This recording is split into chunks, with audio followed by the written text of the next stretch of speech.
42ഓളം അമെൻമെന്റ് പ്രതിപക്ഷത്തിന്റെ തള്ളിയിട്ട് അത് വോട്ടിൽ തന്നെ വോട്ടെടുപ്പ് നടത്തി തള്ളി 14ഓളം അമെൻമെന്റ് ഭരണപക്ഷത്തിൻ്റെത് അംഗീകരിച്ചുകൊണ്ടാണ് ഇത്തരത്തിലൊരു JPCയിൽ അമെൻമെന്റ് ബില്ല് തന്നെ വന്നിരിക്കുന്നത്.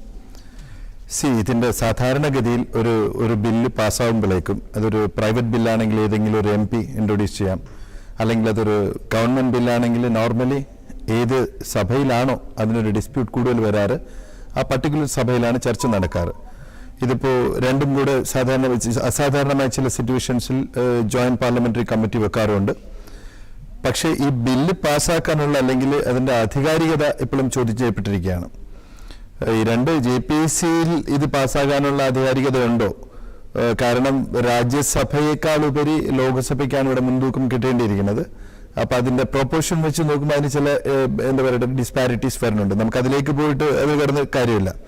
നമ്മുടെ ഇവിടുത്തെ വിഷയം ഈ ബില്ലിന്റെ അല്ലെങ്കിൽ മുന്നോട്ടുള്ള യാത്ര അത് തന്നെയാണ്. നമുക്കറിയാം, ഇതിപ്പോൾ ഏതായാലും ഒരു 1500കളിൽ തുടങ്ങിയ വഖഫ് ഇഷ്യൂ ആണ്. അത് നമ്മുടെ ചെവികളിൽ എത്തിയപ്പോൾ ഇപ്പോൾ ഏതാനും ചില വർഷങ്ങളെ ആയിട്ടുള്ളൂ. എസ്പെഷ്യലി പറയുകയാണെങ്കിൽ മുനമ്പം വിഷയത്തോടു കൂടി മാത്രമാണ് മലയാളികളെന്നല്ല, പ്രത്യേകിച്ച് നമ്മുടെ സൗത്ത് ഇന്ത്യൻസ് വഖഫ് എന്നുള്ള ഒരു സംഭവത്തെ കുറിച്ച് തന്നെ മനസ്സിലാക്കുന്നത്. ഇത് 1980കളിലും അത് കഴിഞ്ഞ് 1995 ഇതിന്റെ ആക്ട് വന്നപ്പോഴും 2013 അതിന്റെ അമെൻമെന്റ് വന്നപ്പോൾ ഒന്നും തന്നെ വഖഫ് എന്നുള്ളത് ഒരു പിക്ചറിൽ വരാത്തൊരു സംഭവം തന്നെയായിരുന്നു. പക്ഷെ ഇതിലൂടെ വ്യക്തമാക്കപ്പെട്ടിരിക്കുന്നത് നമ്മുടെ രാജ്യം സാങ്കേതികമായിട്ടും അല്ലെങ്കിൽ ശാസ്ത്രീയമായിട്ടും അല്ലെങ്കിൽ ജനാധിപത്യ രീതിയിലും വളർന്നു വലുതായിക്കൊണ്ടിരിക്കുമ്പോൾ വളരെ പതിറ്റാണ്ടുകൾ പഴക്കമുള്ള ഒരു ആധികാരികതയും ഇല്ലാത്ത കുറച്ച് പ്രോപ്പർട്ടീസ്, അത് വായാൽ പറഞ്ഞ ചില ട്രാൻസ്ഫർ, അത്തരത്തിലുള്ള എണ്ണമറ്റ ട്രാൻസ്ഫറുകൾ ഇപ്പൊ തന്നെ 1.2 ലക്ഷം കോടി രൂപയുടെ പ്രോപ്പർട്ടി വാക്കാൽ മാത്രം ട്രാൻസ്ഫർ ആയി ഒരു അതോറിറ്റി വെക്കുക എന്നുള്ളത് ഇന്ത്യയെ പോലുള്ള ഒരു മഹാരാജ്യത്ത് അത് നല്ല രീതിയല്ല, അതൊരു നല്ല ട്രഡീഷനും അല്ല. നമുക്കറിയാം, ഇന്ത്യൻ ആർമിയും നമ്മുടെ റെയിൽവേയും കഴിഞ്ഞാൽ ഏറ്റവും കൂടുതൽ പ്രോപ്പർട്ടി, ഏറ്റവും കൂടുതൽ വാല്യൂബിൾ പ്രോപ്പർട്ടി ഹോൾഡ് ചെയ്യുന്ന ഒരു സ്ഥാപനം അല്ലെങ്കിൽ ഒരു ഇൻസ്റ്റിറ്റ്യൂഷനാണ് നമ്മുടെ വഖഫ് ബോർഡ്. അത്തരത്തിലൊരു ഓവർ പവർ അല്ലെങ്കിൽ ഇത്തരത്തിൽ ഡോക്യുമെന്റേഷൻ പോലും ഇല്ലാത്ത പ്രോപ്പർട്ടീസ് ഹോൾഡ് ചെയ്യാനുള്ള ഇത്രയും വലിയൊരു ആധികാരികത ഒരു ഇൻസ്റ്റിറ്റ്യൂട്ടിന് കൊടുക്കേണ്ട കാര്യം ഇല്ല. അത് തന്നെയാണ് ഇപ്പൊ സെൻട്രൽ ഗവൺമെന്റ് ചെയ്തത്. അതിനോട് തീർച്ചയായും ഞാൻ യോജിക്കുന്നു.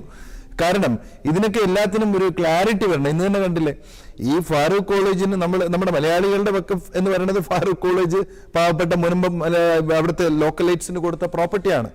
ഹൈക്കോടതിയിൽ വന്നിട്ട് പോലും ഹൈക്കോടതി ഫാറൂഖിനോടൊപ്പം നിൽക്കുകയായിരുന്നു. എന്നിട്ട് ഫാറൂഖ് കോടതി വിറ്റു എന്ന് പറഞ്ഞ അല്ലെങ്കിൽ അവരിൽ നിന്ന് മേടിച്ച ലോക്കലൈറ്റ്സിനെ പോലും ഒഴിപ്പിക്കണമെന്ന സ്റ്റേറ്റിന്റെ നിലപാട് ഈ വഖഫിന്റെ ഇത്രയും അശാസ്ത്രീയമായ ചില പഴയ നിയമങ്ങളുടെ അടിസ്ഥാനത്തിലായിരുന്നു നടന്നുകൊണ്ടിരുന്നത്. ആയതുകൊണ്ട് ഇപ്പോൾ നിലവിലത്തെ സ്ഥിതിയിൽ ഇപ്പോൾ നമുക്ക് ഇപ്പോൾ ഈ JPCയുടെ അമെൻമെന്റ് അല്ലെങ്കിൽ ബില്ല് അനുസരിച്ച് ഇപ്പോൾ പ്രധാനമായും വന്നിട്ടുള്ളത് ഡിസ്ട്രിക്ട് കളക്ടറിന്റെ പവറാണ്. അത് വളരെ വലിയ രീതിയിൽ മാറിയിട്ടുണ്ട്. കാരണം മുൻകാലങ്ങളിൽ ഒരു വഖഫ് പ്രോപ്പർട്ടി അല്ലെങ്കിൽ ഒരു പ്രോപ്പർട്ടിയുടെ ഐഡന്റിറ്റി ഡിസ്പ്യൂട്ട് വരുമ്പോൾ അത് തീരുമാനിക്കാനുള്ള അവകാശം അന്ന് വഖഫ് ബോർഡായിരുന്നു തീരുമാനിച്ചുകൊണ്ടിരുന്നത്. അവരുടെ കൗൺസിലും ട്രൈബ്യൂണലൊക്കെ ആയിരുന്നു. പക്ഷേ ഇന്നത് കളക്ടറിലേക്ക് മാറി. അത് സത്യമായൊരു കാര്യമാണ്. കാരണം നമ്മുടെ ഈ ഒരു എന്താ പറയുക 3 പില്ലാസിൽ നിൽക്കുന്ന ഇന്ത്യയുടെ എല്ലാ കാര്യങ്ങളും തീരുമാനിക്കേണ്ടത് എക്സിക്യൂട്ടീവ്, ജുഡീഷ്യറി, ലെജിസ്ലേച്ചർ ഒരുമിച്ച് നിന്നുകൊണ്ട് തന്നെയാണ്. അല്ലാതെ ഒരു മതസംഘടനയോ അല്ലെങ്കിൽ മതസംഘടനയുടെ മുകളിൽ അല്ലെങ്കിൽ മതത്തിന് വേണ്ടി ക്രിയേറ്റ് ചെയ്യപ്പെട്ട ഒരു ഓർഗനൈസേഷന്റെ പേരിലാകാൻ പാടില്ല.